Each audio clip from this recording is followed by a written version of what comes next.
Guys, welcome to Better Bachelor. This is Joker. So today I wanted to talk a little bit about starting over, which is what I'm doing here with my channel, at least here on YouTube. And I want to talk about a little bit about my story, because if you're going to sit here and listen to me spout on about all my opinions on things and topics and different things, I think it's important that you know my background and where I'm coming from. And then maybe you can say, you know, I've got a similar experience as that, or man, I hope I never have that experience. So, you know, when I was in school, I didn't have a steady girlfriend. I was in a lot of sports, and I casually dated a lot of girls, but I didn't have anything serious until after I graduated. I joined the military, and I did 4 years, and I was a law enforcement officer. And when I was there, I ended up meeting a girl, and we dated for about 2 years, and we decided to get married. And after getting married, we were only together about 6 months, and she went home to visit family, and she never returned. And so I quit my job, raced back to the town that she was from, which is where I had been working and been in the military, only to find out that she had, when she was home visiting her family, she met an old boyfriend, and I guess he was a trust fund kid or something, because he had a lot of money. And he was driving her around in a Ferrari and doing their thing. And at the time, I said to myself, you know, she was a great girl. I probably could have kept her if I had more money, or if I had what he had. Maybe I could have kept her. Well, we had been married for 6 months, and then we got divorced, obviously, after that happened. And I was, at the time, I think 21 or so. And from there, I spent the next 6-7 years just kind of doing the bachelor thing, right? I guess you'd call them players, right? If you take a bachelor that likes to casually date, they're a player. If you take a girl that likes to casually date, she's empowered, right? So I spent the next 7 or 8 years casually dating, and I dated a lot. I was probably a little bit codependent. Like I didn't really spend much time alone. I kind of went from, you know, dating this girl to dating that girl, and I just kind of blazed through. And you know, my first wife was very, very pretty. She worked for she did hair salon, hair cutting in her part time, but most of the time she was a model for ads for I guess you'd call it a chain store. Like there's JCPenney's and there's Sears, and so she used to do modeling for that. And so she was a very pretty girl. And so after we went our separate ways, I said, you know, maybe I should, instead of focusing so much on looks, maybe I need to look a little bit more into character. And at the time, this is long before the internet, so you didn't have such things as red flags, or, you know, you had a couple common things you looked out for, but there weren't lists of things that you could read up about and say, okay, these are some things I need to pay attention to. Speaking of which, I'm going to have a video of red flags and dating coming up here for you guys. I may put it out right after this one. But I didn't have all those warning signs, so I said, you know, maybe my next girlfriend that I get, she needs to be a little more cerebral, a little bit more here in the head instead of just a pretty face. So when I was about 28 or 29, I ended up meeting a girl, and she was in university, and she was graduating with her PhD. Highly educated, funny, sensitive, wasn't exceptionally beautiful. I would say she was average, but I found her attractive once I got to know her. And we ended up dating again for about 2 years, and we got married because, you know, my parents have been married for 50 some odd years. My grandparents were 70, 75 years before my grandmother passed. Aunt and uncle are still married. I came from a family where you get married, you have kids, you know, you do the right thing, you work your job, and life is good, right? So there was still part of me that felt that marriage was the right direction for me. So at 30 years old, I got married. And we were together for 5 years married. And that one kind of went away. That one fell apart because her father had frontal lobe dementia, and he passed away. And she never was really able to cope with that very well. And so she started taking medication. Ativan, Zoloft, things like that, which are which kind of leveled you out a little bit. But it also killed any romance and any attraction that was there. And she also worked incredibly long hours. She was teaching at a university, so she was working 10 and 12 hours between grading papers, coming up with syllabus, preparing all her courses for the day. So I found that I was single, even though I was married. I spent all my time alone. I had the guy friends, but when you come home and we talk about what it's like to be alone, and maybe when I go to bed tonight, maybe the dog hops in bed with me, maybe not, but that's all you sleep next to. And somebody said, "Isn't that very lonely?" And I don't know who originally said it. It was a quote by somebody, but I said, but I just repeated it because it's always stuck with me. Loneliness isn't going to bed alone. Loneliness is going to bed with somebody that no longer loves you. And that really hit home for me. I said, man, I felt that. I know what that's like. And that really resonated with me. So I've always kind of remembered that. But that's where I was at that point in time. And at the time, being at 35 years old, you say, well, do I try to work it out, or do I put myself back out on the market? And so, we got divorced, and everything in both divorces was there wasn't a lot of bickering, fighting. There was no craziness. There was no insanity. But both times were very hard on me because I thought being married and having that kind of family thing was what was right. After that, again, I was single for quite a bit. And then as I closed in on my 40th birthday, 39th birthday, I met somebody and we dated for about 2 years. And kind of the same thing where I said, I'm not going to get married this time, but this is somebody I do care about. And we ended up living together. And come to find out that she ended up cheating on me. And this time, though, I was a little bit more mentally prepared. It wasn't nearly as soul-crushing as my divorces had gone. But after finding out the cheating and how well she hid it, how well she was able to lie, I said, maybe this dating thing isn't right. Either I'm not right for relationships, or I'm not finding the right person that's going to be in a relationship with me. Maybe it's just better if I just be alone. And that's when I kind of went back to being a bachelor. So, that really sums up kind of where my life came around to land me into where I want to start my story today of starting over, and how, a lot of times Arnold Schwarzenegger has a pretty cool quote. Let me pull it up here. It says, just like in bodybuilding, failure is also a necessity. Let me start that again. Just like in bodybuilding, failure is also a necessary experience for growth in our own lives. For if we never tested to our limits, how will we know how strong we really are? How will we ever grow?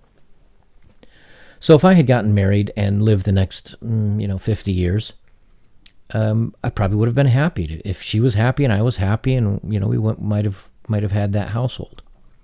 But when I look back to all the things that I've experienced because I'm not married, and because I have my free time, I look back and I know that I don't think marriage was right for me. And that's where we get to new beginnings. So as you've noticed now, my 30 some odd videos that were here are now gone. And I'll put up the little marker up here, kind of explaining, or maybe it's over on this side. Anyway, I'll explain that video explains why I've done what I've done. But by starting over, a lot of times when we break up with somebody, or we lose our job, or something doesn't go our way and we didn't have another plan, that can be an exceptionally scary time for us. So when she and I had broken up, I did have a house at one point, and I sold it, and I was renting. And I found that renting works well for me, at least until I get my bus built and everything, because I know I'm going to be mobile. But at the time I was renting, and I was really burnt out on my job, and I had saved money for a very long time because I knew I wanted to travel. And so I just had a bad day at work, and I quit work. I just walked in and I said, here's my 2 weeks, I'm done. And that was it. And my relationship with her ended, and my apartment lease came up, and that was over, and that's it. All of a sudden, I was going to not have a place to stay here for a month. I didn't have a job. And I said, everything is in front of me. Like the world is completely open. For the first time in my life, I have nothing tying me down. So I ended up selling all my possessions. I sold my 2 motorcycles. I sold my truck. I sold my furniture.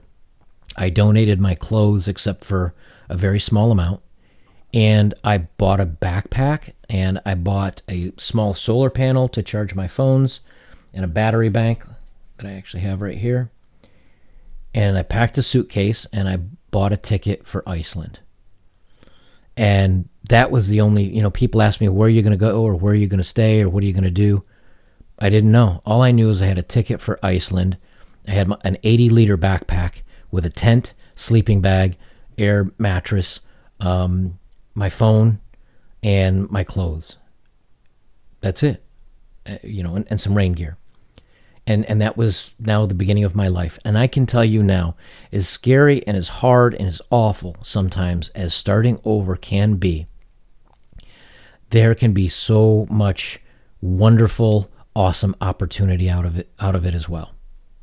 When I got on that plane and I flew to Iceland, I ended up, and I won't go all the way through my travels, but for Iceland specifically, I took 30 days, and there it's easy to hitchhike. Everybody picks up hitchhikers. And they also have kind of a law that I forget the name of the law, but you can stay anywhere. You can pitch your tent and sleep anywhere on public land as long as it's within or 100 meters away from a building. And on private land, you can just ask them. And there's a lot of farmlands and stuff, so you can just knock on someone's door. But the distance between houses is dozens, in some cases 30, 40 kilometers apart. And with a gas station to the next town can be 300 kilometers apart. So I spent all this time walking around and just myself listening to podcasts or some music on my phone, and I was seeing all these beautiful vistas. And it was in summer. It was June 26th when I flew up there, and I stayed until July, almost August 1st. And it was the midnight sun, so the sun never set. Now, it was cloudy most of the time I was there. Last year was a horrible season for Iceland. But there were 3 or 4 days where I got to see the sun poking through the clouds at midnight. And the sun never really set. It just kind of came down to the horizon, and it'd slide for about 3 hours, and then it'd pop back up. So you'd see half the sun for a couple of hours, and then it'd come back up, and it was daytime. Very hard to sleep. You see, I had to have an eye mask. But spending all that time alone, just walking, I'd walk 20, 30 miles or 40 kilometers some days without getting a ride. I'd just walk, and I'd think, and I'd think, and I'd think. And I'd think about everything that I had done in my life, and all the dating that I had done, and all the jobs that I've done, and all the areas that I've traveled. I've lived in like 9 different states. But I love starting over because no matter where you go, there you are. So you can't run away from your problems. But when you start over again, the expectations of both that you put on yourself and society puts on you are left behind. So instead of worrying about, how much money I'm going to save, or, that I have to vacuum my carpet, or I have to mow the lawn, or for the first time in my life, I had nothing I had to worry about except finding a place to put a tent and how much food to eat to make sure I had enough food to get to the next little gas station or store. And it was the best time of my life. That month felt like a year in comparison to going to work every day. So sometimes I think we need to push ourselves and we need to challenge ourselves through life.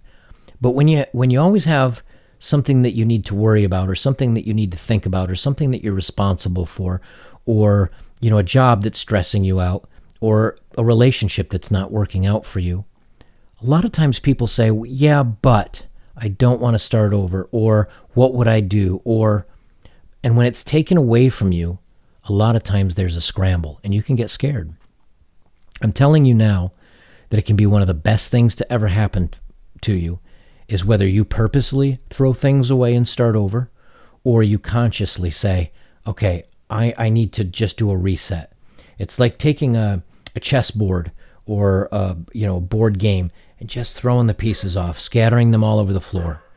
and destroying the puzzle, and you're left with a completely clean slate. And out of that, you can make absolutely anything you want to. And when I did that, I left a very, very good paying engineering job. And I was so excited to get that job, but it didn't turn out to be what I wanted, but I'd probably still be there if I didn't just pack it all up and leave, because it was a decent job. It was not fun, but it paid the bills very well. But because of just a few little circumstances that all lined up, by throwing everything I had to the wind and starting over completely, my life has not only gone in a better direction, but it's gone in a more freeing and more liberating and more gratifying direction. So in those times in your life where you find that things aren't going great, or you feel like you're in a rut, sometimes it's not a little change that you need. Sometimes you just need to throw everything to the wind and do a hard scramble and say, what do I really want to accomplish with my life? And where do I really want to go? And what do I really want to do? And, for me, like right now, I'm not even working. I'm building this bus, and I'm putting some videos together for you guys, and I'm enjoying a little bit of downtime after my travels. But once my bus is done, well, I know where I'm going to live, but I don't know where I'm going to go. I don't know what I'm going to do for work. And, the time that I need to find something is going to get quicker and quicker, because I can't live off my savings forever. I'm not ready for retirement, certainly. But, when you start over again, you can chase your passions. You can find what was broken and fix it again.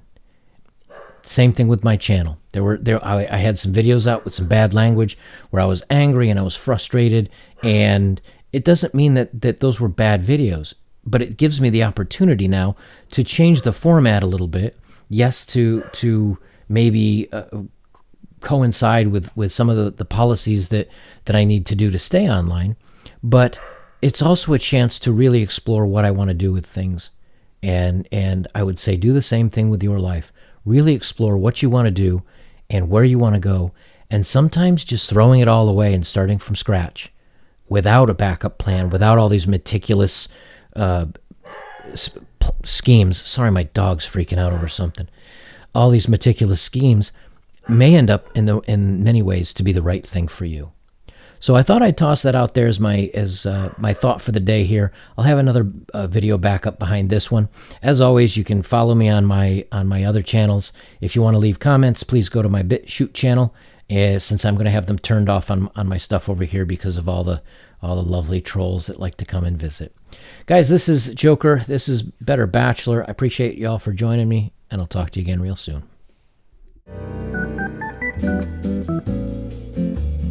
Thank you.